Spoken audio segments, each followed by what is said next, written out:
بسم اللہ الرحمن الرحیم۔ السلام علیکم، خدیجہ وائس چینل میں خوش آمدید۔ ناظرین گرامی، آج میں آپ کو زمزم کے بارے میں کچھ معلومات دوں گی۔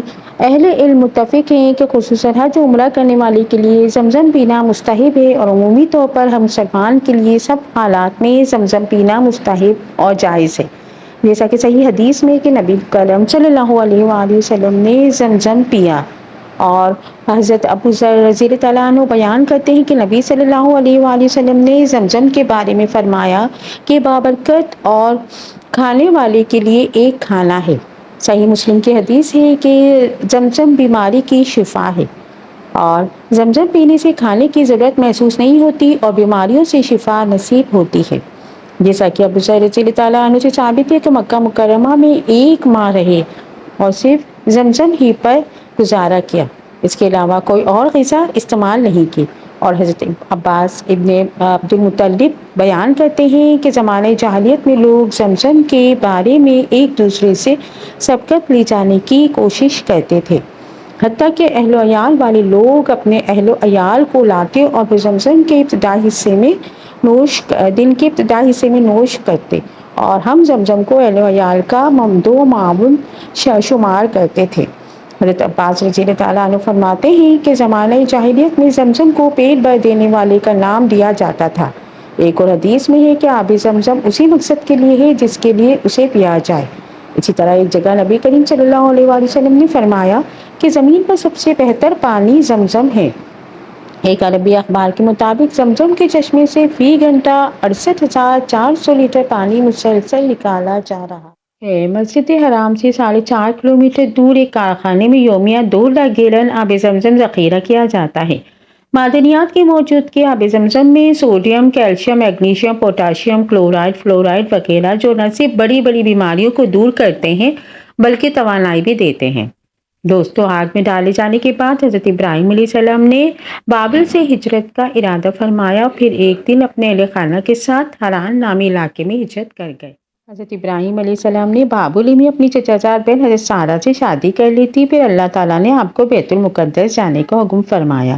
اس وقت آپ کی عمر 75 سال تھی۔ بیت المقدس میں کچھ ایسے قیام کے بعد آپ مصر ہجرت کر گئے۔ ایک دن حضرت سارہ نے حضرت ابراہیم سے فرمایا کہ میں چاہتی ہوں کہ آپ ہاجرہ سے نکاح کر لیں، شاید اللہ آپ کو اولاد کی نعمت سے نواز دے۔ اس وقت تک آپ کی اولاد نہیں تھی، اور پھر حضرت سارہ نے آپ کا نکاح حضرت ہاجرہ سے کروا دیا۔ جناب ہاجرہ ایک متقی و پرہیزگار سیاہ فام کنیز تھی کہ جنہیں مصر کے ایک حاکم نے حضرت ابراہیم کی بیوی سارہ کو بطور تحفہ دیا تھا۔ جناب سارہ جو بے اولاد حضرت ابراہیم کے وارث نہ ہونے کی بنا پر مضطرب پریشان تھی، انہوں نے حضرت ابراہیم سے خواہش ظاہر کی کہ آپ اس متقی و پرہیزگار کنیز سے شادی کر لو۔ اس طرح حضرت ابراہیم نے اپنی بیوی سارہ کی خواہش کا احترام کر کے حضرت ہاجرہ سے عقد کر لیا۔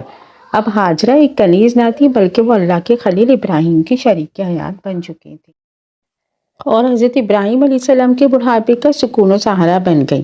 وہ گزرتا رہا، ہاجرہ کا ایک معصوم بچہ پیدا ہوا۔ حضرت ابراہیم نے اس کا نام اسماعیل رکھا۔ ایک دن جناب سارہ نے حضرت ابراہیم علیہ السلام سے درخواست کی کہ ہاجرہ اور ان کے فرزند کو کسی دوسری جگہ منتقل کر دیں۔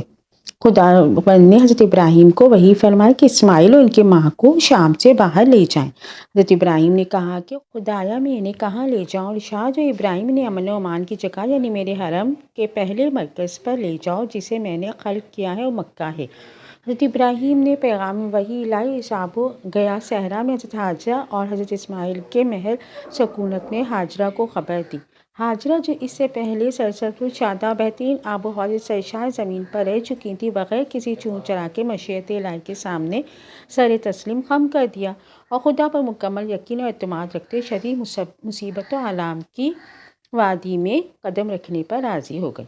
جب حضرت ابراہیم علیہ السلام نے حضرت ہاجرہ میں صبر و اعتماد کا مشاہدہ کیا تو ان کے خلوص و اعتماد کو دیکھ کر بہت خوش ہوئے۔ چنانچہ حضرت ابراہیم اپنے اہل و عیال کے ساتھ سرزمین مکہ پر پہنچے تو وہاں ایک درخت موجود تھا۔ حضرت ہاجرہ نے درخت کے سائے میں بچے کو لٹا دیا، اور حضرت ابراہیم نے وہاں سے واپس جانے کا ارادہ کیا تو ہاجرہ نے کہا، ابراہیم آپ ہم لوگوں کو اسی جگہ چھوڑ کر جا رہے ہیں جہاں نہ پینے کے لیے پانی اور نہ ہی کوئی منصف ہمدم، بلکہ یہ تو ایک بے آب و گیا صحرا ہے۔ حضرت ابراہیم نے ایک تھیلی کھجور اور پانی کا ایک مشکیزہ دے کر واپس جانے لگے تو بی بی ہاجرہ نے آپ کو پکڑ کر دریافت کیا کہ کیا یہ اللہ کا حکم ہے؟ آپ نے حامی جواب دیا۔ تب حضرت حاجرہ مطمئن ہو گئی کہ اللہ انہیں ضائع نہیں فرمائے گا۔ جب حضرت ابراہیم کی ان کی آنکھوں سے اوجھل ہو گئی تو انہوں نے اپنے رب سے ہاتھ اٹھا کے یہ دعا مانگی، پروردگار میں نے اپنی ذریت میں سے بعض کو تیرے محترم مکان کے قریب آب گیا وادی میں چھوڑ دیا ہے تاکہ نمازیں قائم کریں۔ اب تو لوگوں کے دلوں کو ان کی طرف موڑ دے اور انہیں پھلوں کا رزق عطا فرما تاکہ وہ تیرے شکر گزار۔ اب اس گرم تپتی ہوئی زمین پر صرف دو انسان موجود، ایک عورت اور دوسرا چھوٹا سا بچہ۔ ماں اور بیٹے کو پیاس لگی۔ ماں صفا اور مروہ پہاڑوں کے درمیان پانی کی تلاش میں بھاگ دوڑ کر رہی ہیں اور ارشاد رب العزت ہوتا ہے کہ ان الصفا والمروہ من شعائر اللہ، بے شک صفا اور مروہ دونوں پہاڑیاں اللہ کی نشانیوں میں سے ہیں۔ حضرت حاجرہ علیہ السلام نے کچھ روز پانی اور کھجوروں پر گزارا کیا، لیکن ان کے ختم ہونے پر آپ نڈھال ہو گئی اور بچے کو دودھ بھی نہ پلا سکتی تھی۔ بے تاب بچے کو چھوڑ کر دور جا بیٹھی تاکہ بچے کی بری حالت آنکھوں سے اوجھل رہے۔ حضرت اسماعیل علیہ السلام بھوک اور پیاس کی شدت سے بے قرار ہو کر زمین پر لیٹے تڑپتے رہے۔ اس وقت حضرت حاجرہ کی مادری شفقت جوش میں آئی، انہوں نے زندگی کے لیے جدوجہد کرنا شروع کی۔ وہاں سے اٹھے اور کوہ صفا پر چڑھی لیکن کوئی متنفس نہ پایا۔ وہاں سے آئے، پھر وادی میں چلتے ہوئے کوہ مروہ تک پہنچی۔ اس طرح شدید پریشانی کے عالم میں ہر دفعہ اپنے نونہال کو دیکھنے آتی رہیں۔ آخری پھیرے میں جب مروہ تک آئیں تو ان کے کانوں میں ایک آواز آئی۔ کان لگا کر سنا تو یہ محسوس ہوا کہ کوئی پکار رہا ہے۔ حضرت حاجرہ علیہ السلام نے کہا کہ اگر تم مدد کر سکتے ہو تو سامنے آؤ۔ دیکھا تو خدا کے فرشتے حضرت جبرائیل علیہ السلام ہیں۔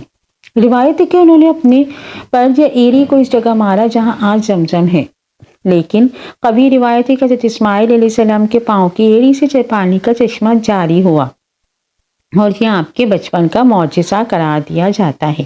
یہاں پانی ابلنے لگا۔ حضرت حاجرہ کی مسرت قابل دید تھی۔ آپ نے خود بھی سیر ہو کر پانی پیا اور بیٹے کو بھی پلایا۔ پھر آپ نے پانی کے چاروں طرف بہاڑ بنانی شروع کی مگر پانی ابلتا رہا۔ حضرت عبداللہ عباس سے مروی ہے کہ نبی کریم صلی اللہ علیہ وآلہ وسلم نے فرمایا، اللہ پاک حضرت اسماعیل علیہ السلام کی والدہ پر رحمت فرمائے، اگر وہ پانی سے چلو نہ بہتی اسے بہنے دیتی تو ایک بہتے ہوئے چشمے کی صورت اختیار کر لیتا۔ فرشتے نے حضرت حاجرہ علیہ السلام کو تسلی دی کہ ان کا رب ان کو ضائع نہیں کرے گا، کیونکہ یہاں بیت اللہ ہے جس کی تعمیر یہ باپ یعنی حضرت ابراہیم علیہ السلام بیٹا حضرت اسماعیل علیہ السلام کریں گے۔ اس عرصے میں ایک قبیلہ بنی جرہم نے پانی کی موجودگی کی وجہ سے حضرت حاجرہ علیہ السلام کی اجازت سے وہاں ڈیرے ڈال لیے، لیکن حضرت حاجرہ علیہ السلام نے انہیں پانی کی ملکیت سے مستثنی رکھا۔ حضرت حاجرہ علیہ السلام بھی باہمی انس و رفاقت کے لیے خواہش رکھتی تھی کہ کوئی یہاں آ کر بس جائے۔ انہی چند خاندانوں میں رہ کر حضرت اسماعیل علیہ السلام بڑھنے لگے۔ تو یہ تھی تاریخ آب زمزم کی کہ کس طرح آب زمزم اس دنیا میں وقوع پذیر ہوا۔ اگر میری ویڈیو پسند آئی ہو تو اس کو لائک، شیئر اور سبسکرائب کیجیے۔ جزاک اللہ۔